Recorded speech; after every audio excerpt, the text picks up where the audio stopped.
Plastik sering digunakan dalam kehidupan seharian kita, terutamanya bagi memudahkan urusan jual beli. Namun, bagaimana pengurusan plastik ini dilakukan dalam usaha untuk kita menyelamatkan alam sekitar?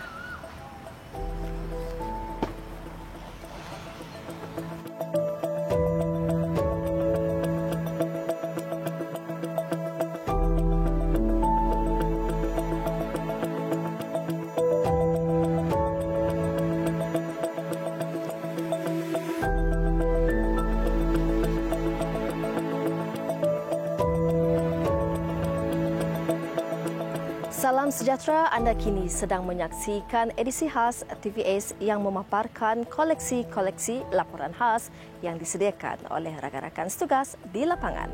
Bagi perusahaan kecil dan sederhana PKS, golongan ini bergantung kepada penggunaan plastik dan ini adalah perkara yang sangat sukar untuk dielakkan. Namun penggunaan plastik yang tidak terkawal dan berlebihan boleh membawa kepada pencemaran plastik. Ini antara krisis yang terbesar yang perlu ditangani di Malaysia. Laporan disediakan oleh Amirah Syawil dan Muhammad Rafiq.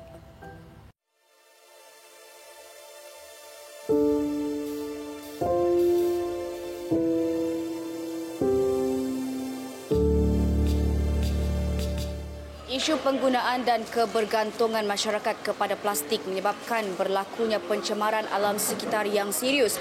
Namun kebergantungan ini tidak boleh disalahkan kerana ianya sudah sebati dan menjadi kebiasaan dalam satu kelompok masyarakat yang memudahkan urusan mereka.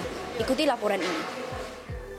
Berkongsi pengalaman, seorang peniaga ayam Sajana Sawi menceritakan sepanjang 8 tahun berniaga, dia perlu membeli plastik setiap hari untuk membungkus ayam. Malah perlu memenuhi permintaan pelanggannya yang mahukan plastik lebih. Memang dia angkatlah plastik, sebab satu plastik mau double lagi, dua. Dia orang tak mau basah. Jelasnya dia tiada pilihan lain kerana khuatir pelanggan akan merungut sekaligus boleh menjejaskan perniagaannya. Sebab belanja semua pakai plastik. Nanti komplain, banyak cakap malas. Pakai plastik je lah. Turut senada seorang peniaga ikan, Lo Xiao Ju, yang juga memiliki kebimbangan sama jika pelanggan enggan membeli daripadanya lagi kerana tidak menyediakan plastik. Katanya dia membelanjakan lebih RM100 setiap minggu untuk membeli plastik sahaja. We are the one who are pay for it. Of course, no, but we still have to do it. If we don't want to supply them by using plastic, who are going to buy fish for you? So we are forced to buy and forced to give. Sometimes a small fish, the customer will request for one fish, one plastic. We also have to do. Walaupun Xiao Ju menyahut saranan untuk mengguna pakai bekas guna semula ketika membeli barangan, saiz ikan yang pelbagai dan besar akan menyukarkan pelanggan untuk menyimpan barangan belian ke dalam bekas. Katanya penggunaan plastik hanya dapat dikurangkan dalam kalangan peniaga sekiranya terdapat cadangan dan alternatif lain daripada pihak berkuasa tempatan. Bagi pembeli pula, penggunaan beg plastik disifatkan kaedah yang paling mudah ketika membeli barangan. Bayarlah negara, saya ada ngemak beg lain. Terpaksa lah. Terpaksa lah bayar, ya. Nang banyak, semua plastik semua. Selalu kami cari nak pakai barang indah nak. Mau plastik tu dah dipakai kami nak simpan. Pakai kami simpan barang lain ke. Kami beli barang tadi. Setidaknya beli kami semula saya pernah berbeli. Saya pernah mengambil plastik dari rumah. Ada yang menyifatkan mereka mengguna pakai konsep reduce, reuse dan recycle 3R dengan mengguna semula plastik tersebut sebagai plastik untuk membuang sampah harian. Persoalannya, sampai bila kebergantungan terhadap beg plastik harus berterusan dan krisis pencemaran plastik menjadi masalah yang sukar ditangani.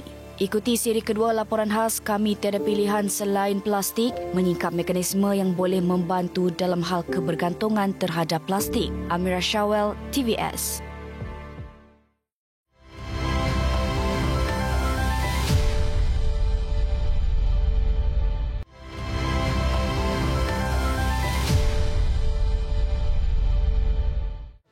Pengurusan sisa plastik tidak sistematik merupakan faktor utama penyumbang kepada pencemaran plastik di Malaysia.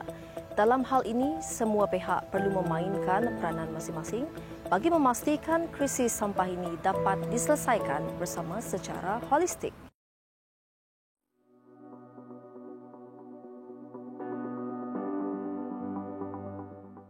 Sebagai contoh, isu ini dapat didepani sekiranya perusahaan kecil dan sederhana PKS mengusahakan satu inisiatif untuk mengurangkan penggunaan plastik sekali guna dalam urusan jual beli mereka.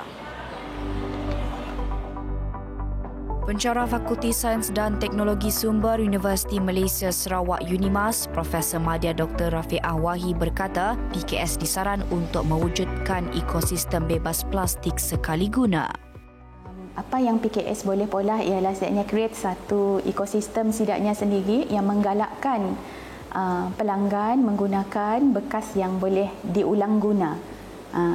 Simple business model yang sangat simple, dan kita pun boleh mengurangkan kos kita sebab kita beli gig bahan plastik pakai kita membungkus makanan. Ekosistem seumpama ini akan memberi keuntungan kepada PKS terutamanya kerana menggalakkan para pelanggan untuk mengurangkan kebergantungan terhadap plastik. Ia juga secara langsung boleh memujuk pelanggan untuk memanfaatkan pembungkus mesra alam dan boleh diulang guna. Selain itu, pihak berkuasa tempatan PBT misalnya berperanan untuk mewujudkan satu mekanisme yang berkesan untuk mewujudkan ekosistem pengurusan sisa plastik yang kondusif. Dr. Rafiqah mencarangkan PBT menjalinkan kerjasama dengan kontraktor perkhidmatan pengurusan kutipan sampah agar sisa buangan dapat diurus secara mampan. Pihak-pihak kutipan sampah dengan kaunsil bekerjasama untuk mencari satu mekanisme yang kondusif ataupun ekosistem yang kondusif untuk membenarkan apa-apa jenis sampah yang diasingkan oleh pihak individu ataupun keluarga di rumah benar-benar akhirnya melalui proses recycling dan sebagainya, bukan sama-sama dibuang ke landfill. Tambahnya, satu dasar tegas juga perlu dirangka dan diperkenal bagi memastikan polisi-polisi yang dilaksanakan berkaitan pengurusan sisa plastik dapat diselaraskan dengan berkesan. Sekiranya mekanisme atau model tersebut dapat memberi insentif baik kepada semua pihak, beliau optimis ia dapat dilakukan. Sebagai rekod, Pulau Pinang merangka dasar pengurusan sisa plastik bagi meminimumkan impak pencemaran plastik di negeri itu dengan PBT sebagai pelaksana dasar. Dasar berkenaan melihat kepada pendekatan pengurusan dan kawalan terhadap kitaran hayat produk plastik dari peringkat pengeluaran sehingga proses pelupusan. Dasar itu turut mengambil kira kepentingan pemegang taruh secara menyeluruh termasuk rakyat, pengilang, alam sekitar serta kerajaan. Dalam konteks negeri Sarawak, dasar pengurusan sisa masih lagi dalam perbincangan dan penyelidikan kerana Kerajaan Persekutuan baru-baru ini telah menyerahkan sepenuhnya kuasa pengurusan alam sekitar kepada Kerajaan Sarawak di bawah Perjanjian Malaysia 1963 MA 63 pada 5 April 2023. Dan kini Kerajaan Sarawak bertanggungjawab sepenuhnya terhadap pengurusan alam sekitar dan juga sisa buangan terjadualnya. Sebelum ini, Timbalan Premier Sarawak Datuk Seri Dr. Sim Kui Hian turut menggesa PBT untuk memberi kerjasama yang holistik kepada syarikat pengendali pengurusan sisa bersepadu negeri. Katanya tindakan ini adalah untuk meningkatkan kualiti pengurusan sisa pebejal yang lebih efektif di Sarawak agar tidak menyumbang kepada pencemaran alam yang lebih genting. Amira Shawel, TVS.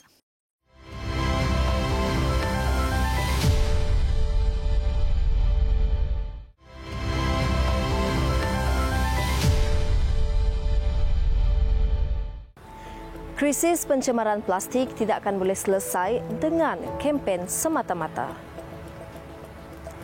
Kempen yang disusuli dengan pelaksanaan yang efektif dan berterusan agar impak dan hasilnya dapat dirasai.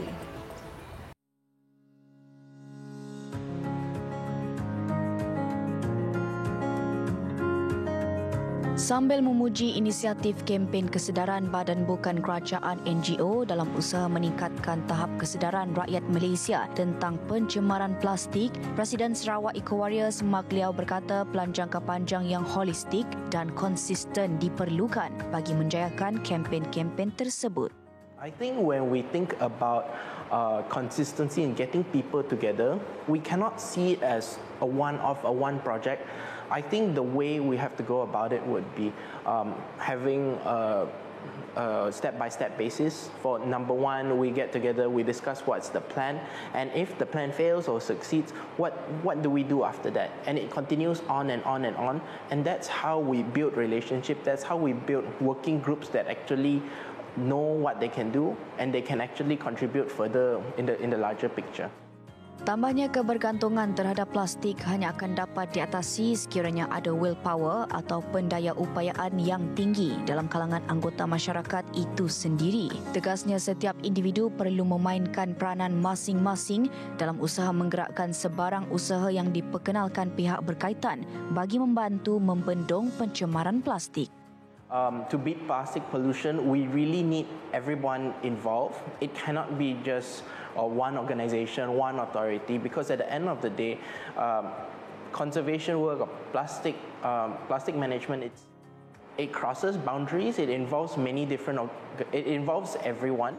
Masalah pencemaran plastik adalah satu isu yang berat, terutamanya di Malaysia. Kesan pencemaran alam sekitar disebabkan penggunaan plastik secara tidak bertanggungjawab merupakan salah satu faktor penyumbang utama. Laporan terbitan World Wildlife Fund WWF Malaysia mendedahkan penjanaan sisa plastik oleh pengguna di Malaysia dianggarkan melebihi 1 juta tan metrik.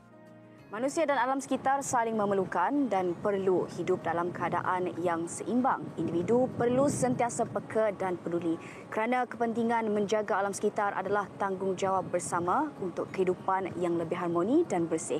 Selamat Hari Alam Sekitar Sedunia. Saya Amira Syawel bersama Muhammad Rafiq, TVS.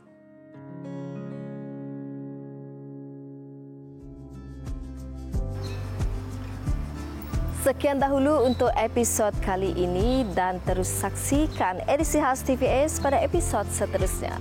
Setiap persoalan pasti ada jawapan dan setiap permasalahan pasti ada penyelesaian. Saya Prisca John, jumpa lagi.